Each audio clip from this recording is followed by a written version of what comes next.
daughter said that I was a loser, compared to her in-laws, so I cut her off and gave the inheritance to my son. Now she is angry and asks me to come back, and I said, I never thought I'd see the day when my own daughter would call me a loser. I mean, I knew Allison had a sharp tongue sometimes, but this felt different. It wasn't just an offhand insult. It was like a statement she'd rehearsed. That word, loser, has been ringing in my head for months now. It started about a year ago, not long after Allison married Mike. He's a decent guy, I suppose, but his parents, well, they live in a different world. They bought the newlyweds a brand new car as a wedding present. A Tesla. Then, a few months later, they gave them the down payment on a condo in the city. I remember the day she told me. She called me, and at first she sounded excited. But soon her tone changed. Why didn't you do something like this for me, Dad? She asked. I didn't know how to answer. I'd raised her and her brother Tom on my own after their mother died when they were young. I worked double shifts for years to make sure they had a roof over their heads and food on the table. Fancy cars and apartments weren't in the cards for us. I told her that, but it wasn't what she wanted to hear. She started listing all the things Mike's parents had done for them, saying they set the standard for what good parents should do. That's dumb. But it got worse.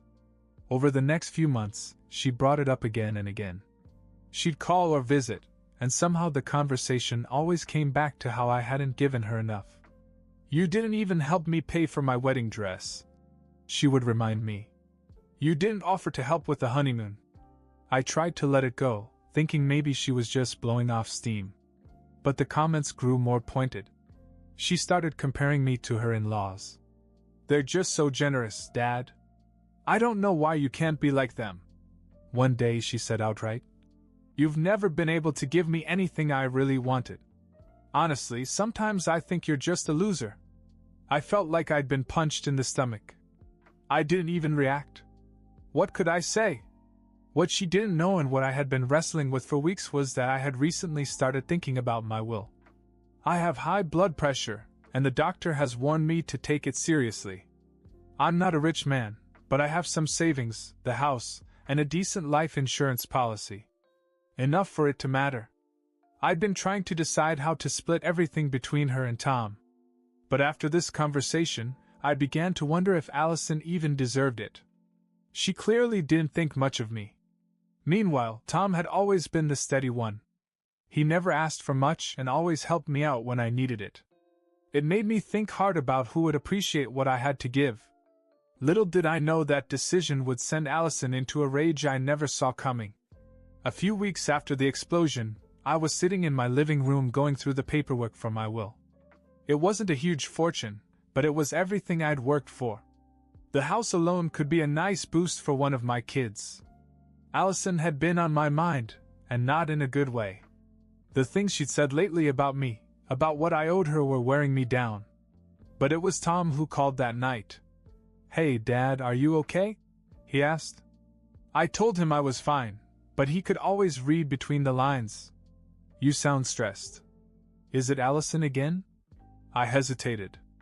I didn't like to burden him with family drama, but he already knew most of it. She just won't let up, I admitted. She's comparing me to Mike's parents again.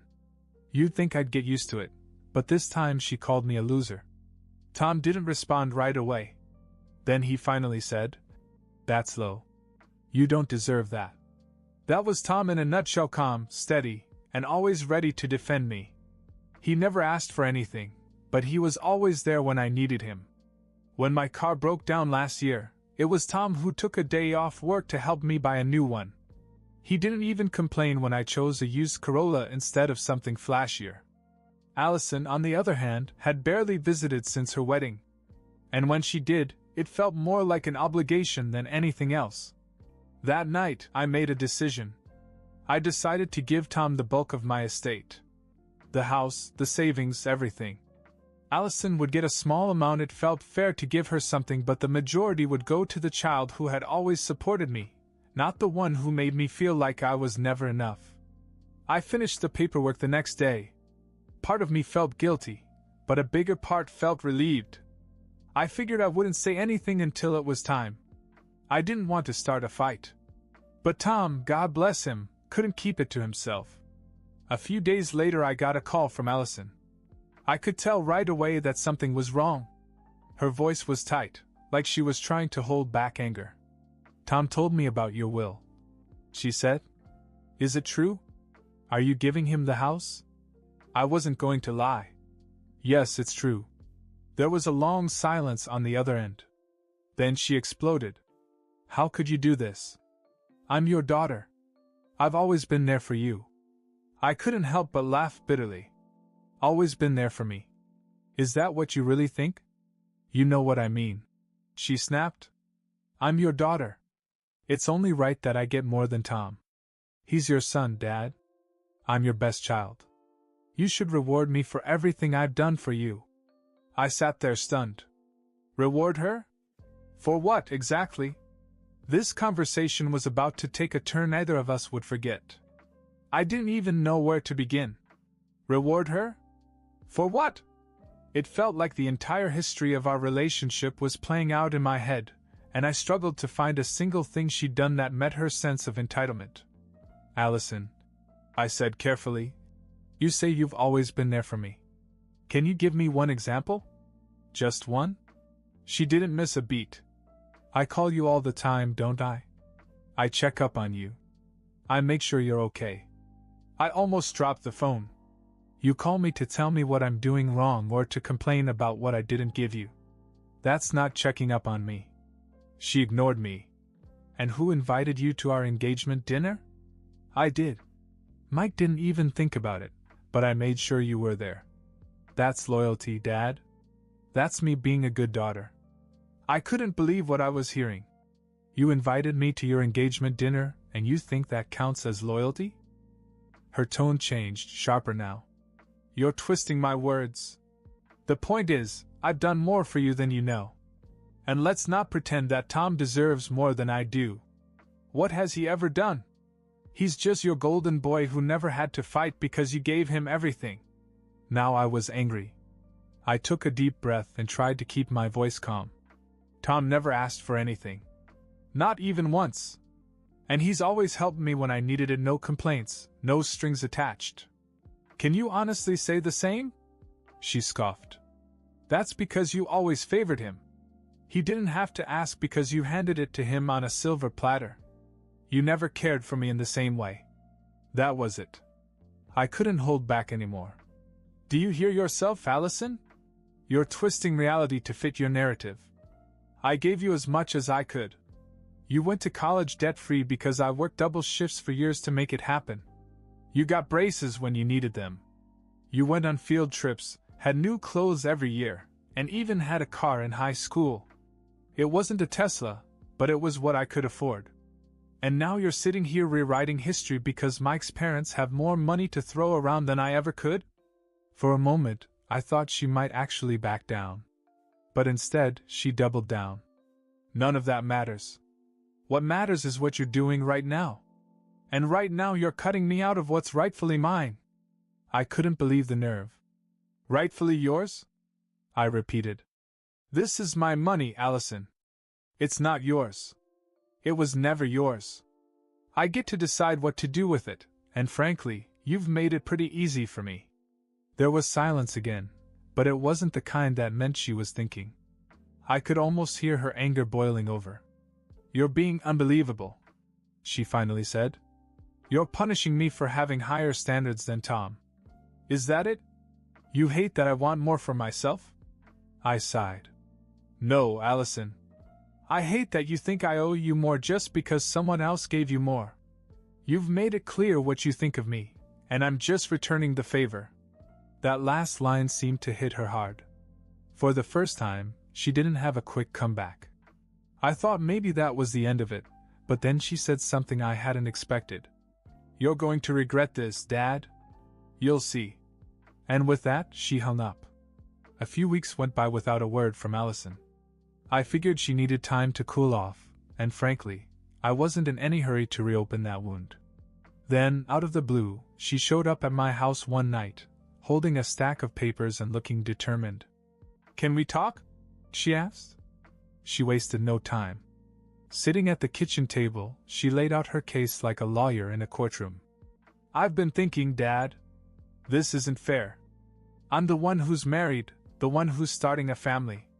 Don't you want your inheritance to help your future grandchildren? Tom doesn't need the house the way I do. I couldn't believe what I was hearing. You think Tom's future doesn't matter because he's not married? I asked. She waved it off. I'm not saying that. I'm saying you need to think about who this is really going to help the most. It wasn't just entitlement, it was calculated. Every point she made was designed to justify why she deserved more. I'm not punishing you, Allison, I said firmly when she finished. But I'm not rewarding behavior that's all about taking either. Her face hardened and she stood up, gathering her papers. You'll regret this, she said as she walked out. I thought that might be the end of it. I was wrong. A week later, I received a phone call from Mike, Allison's husband. He never called me directly, so I knew something was up. Hey, Mr. Carter, he started awkwardly. Listen, I wanted to talk to you about this whole inheritance thing. Allison's really upset. I sighed. Mike, that's not something I want to discuss with you. It's between me and my kids. I understand that, he said quickly. But you have to understand where she's coming from. We're under a lot of financial pressure right now. She feels like you're overlooking everything she's done to be a good daughter. Mike, I interrupted. I'm not going to argue with you about this. Allison knows why I made the decision I did. He didn't push, but it was clear he wasn't happy. Well, I just hope you reconsider. For the sake of the family. I hung up, more irritated than anything else. But that wasn't the end of it. A few days later, I started getting texts from extended family members. Why are you cutting Allison out? One cousin asked. Another said, I hear you're giving everything to Tom. That doesn't seem fair. It didn't take long to figure out that Allison had been making the rounds, telling everyone her version of events. She made it sound like I was playing favorites, like I didn't care about her or her future. I ignored it at first, but then I got a call from my sister, Diane. What's going on with you and Allison? She asked. She says you're leaving her with nothing. Of course she says that, I replied. But she's not telling you the whole story. Diane listened as I explained, but I could tell she was uncomfortable. Look, she finally said. I'm not saying she's right, but maybe you should try to make things right. She's your daughter, after all. This was exactly what Allison wanted, pressure from the family to make me back down. But if anything, it only made me more determined to stick with my decision. The way I saw it, Allison wasn't just upset. She was trying to manipulate me. And that only confirmed that I'd made the right decision. The family drama was exhausting, but I refused to let Allison guilt me into changing my mind. Still, it felt like the walls were closing in, and I knew she wasn't finished. One Saturday afternoon, Tom came over to help me with some yard work. We were trimming the hedges when he casually mentioned something that stopped me in my tracks. Allison talked to a lawyer, he said. I turned to him, stunned. A lawyer? For what? He shrugged, obviously uncomfortable. She said something about contesting the will. I don't know how serious she is, but I thought you should know. I couldn't believe it. Contesting the will? I wasn't even dead yet, and she was already planning to fight over my estate. That night, I sat down with a cup of coffee and tried to take it all in. Part of me wanted to call her and demand an explanation, but I knew that would only escalate the situation. Instead, I called my lawyer the next morning to make sure everything was airtight. A couple of days later, Allison called. This time there was no pretense of civility. Tom told you, didn't he? She said as soon as I picked up. Told me what? I asked, though I knew exactly what she meant. Don't play dumb, Dad. He told you I'm considering my options. I took a long breath. Allison, are you trying to fight me over money that isn't even yours yet? Do you hear how ridiculous that sounds? I'm doing what I have to do, she snapped. If you want to treat me like I don't matter, fine. But I'm not going to sit back and let you give everything to Tom just because you like him better. This isn't about liking someone better, I said. It's about respect. And you've shown me time and time again that you don't respect me or anything I've done for you. She scoffed. You think this is about respect? This is about fairness. You're punishing me for having expectations, for wanting more for myself. That's not fair, Dad. Fair? I said, unable to keep the frustration out of my voice. Fair would have been for you to treat me like your father, not like a bank you can cash in whenever it suits you. You made that choice, Allison. Not me. She didn't say much after that, but I could feel her anger through the phone. When she hung up, I realized something important. This wasn't just about money for Allison. It was about control. And I wasn't going to let her win.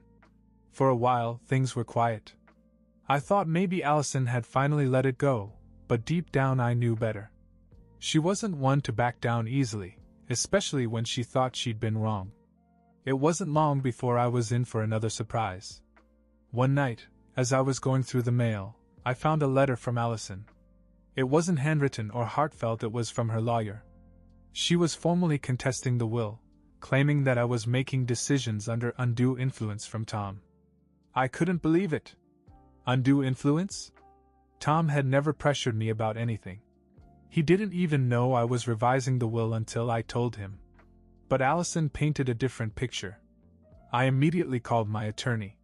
He assured me that the will was solid and that her claim had no merit, but that wasn't the point. The fact that she'd gone this far, dragging Tom and me through legal threats, was more than I could bear. Tom came over the next day, visibly upset. She sent me a letter too, he said, holding it up. She's accusing me of manipulating you. Can you believe that? I shook my head. I don't even recognize her anymore. That's not the Allison I raised. Tom sat down, clearly struggling with his own emotions. You know, Dad, I think she's just scared. Scared of being left out, of not being enough. That's what this is really about. Maybe, I admitted. But that doesn't excuse what she's doing. She's trying to hurt you, me, everyone, just to get her way. Tom nodded, but didn't say much more. He didn't need to. The damage had already been done, and we both knew it. Later that week, Allison called again, her tone more subdued this time. Look, Dad, she said. I'm sorry it had to come to this, but you're leaving me no choice. I've been trying to talk to you, and you're not listening. I hear you loud and clear, Allison, I said. You are willing to destroy this family for money. That's all I need to know. Her voice cracked, just a little. That's not fair, Dad. I just want what's right. I almost felt sorry for her at that moment, but I couldn't be swayed. What's right, I said, is to make decisions based on how people treat each other. You may not like it, but I stand by what I've done. After that, she didn't call for a while. But I knew the battle was far from over. Weeks went by, and though I didn't hear from Allison, the tension lingered like a storm cloud. Tom checked in regularly, mostly to make sure I wasn't letting the stress get to me. My blood pressure was bad enough without all this drama. Then one night I got a text from Diane, my sister. Allison called me. She's really upset. Says she's planning something big. You need to talk to her. I didn't respond. What was there to say? I wasn't going to beg my daughter to stop tearing the family apart over money. But the next day I found out what Diane was talking about. Tom showed up at my house, his face set in anger. Dad, did you see this? He asked, handing me his phone. It was a screenshot of a post Allison had made on social media. In it, she accused me of abandoning her as a child and playing favorites with Tom. She painted herself as the victim, claiming that I deliberately cut her out of my life and well because I couldn't handle her success and independence. The comments were worse. People we knew, friends, extended family, weighed in. Some defended me, but others sided with Allison. This is horrible. One person wrote, "Parents are supposed to treat their children equally." Another said, "I can't believe your dad would do this to you. Stay strong." My chest tightened as I read it all. She was dragging my name through the mud, turning our private family issues into a public spectacle. I can't believe she'd go this far, Tom said, pacing the living room. This isn't just about money anymore. She's trying to destroy your reputation. I sat down and stared at the floor. I don't even know who she is anymore, Tom. How did we get here? He didn't have an answer, and neither did I. That night I called Diane. What exactly did Allison tell you? I asked. Diane hesitated. She said she feels that you've always favored Tom, that you've never appreciated her. She thinks this is her chance to stand up for herself. Stand up for herself? I said, almost laughing. By slandering me online? She's hurt, Carter, Diane said quietly. But I think she's in over her head. You need to talk to her before it gets worse. I thanked Diane for the advice, but I knew I wasn't going to take it. Allison had crossed a line that I couldn't ignore. I decided then and there to go over everything in detail with my lawyer. I wasn't just protecting Tom anymore, I was protecting myself. Allison thought she was backed into a corner. She had no idea that I was already 10 steps ahead of her. A few days after the social media fiasco, Allison called. I debated not answering, but I picked up out of curiosity. Her voice was sharp, but there was a hint of desperation underneath. Dad, you made your point. But this has gone too far. You need to fix this. I remained calm.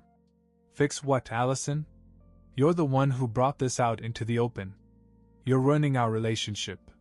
She shot back. Do you really want it to end like this? Do you want people to think you're a terrible father? It hit a nerve, but I didn't let her hear it. Allison, you made your decision. You've spent months tearing me down, accusing Tom, and spreading lies. Now you have to deal with the consequences. She was silent for a moment. Then, in a softer voice, she said, I am still your daughter. Doesn't that mean anything to you? I took a deep breath. It does, Allison. It always has. But respect and trust go both ways. And you've broken both. Before she could respond, I added, I'm done, Allison. The will is final, and so is my decision. If you want a relationship with me, you're going to have to show that it's about more than money. Until then, there's nothing more to say. I hung up, feeling a strange mixture of relief and sadness. I'd always hoped things would end differently, but this was the path she'd chosen. And for once, I wasn't going to let her dictate the terms.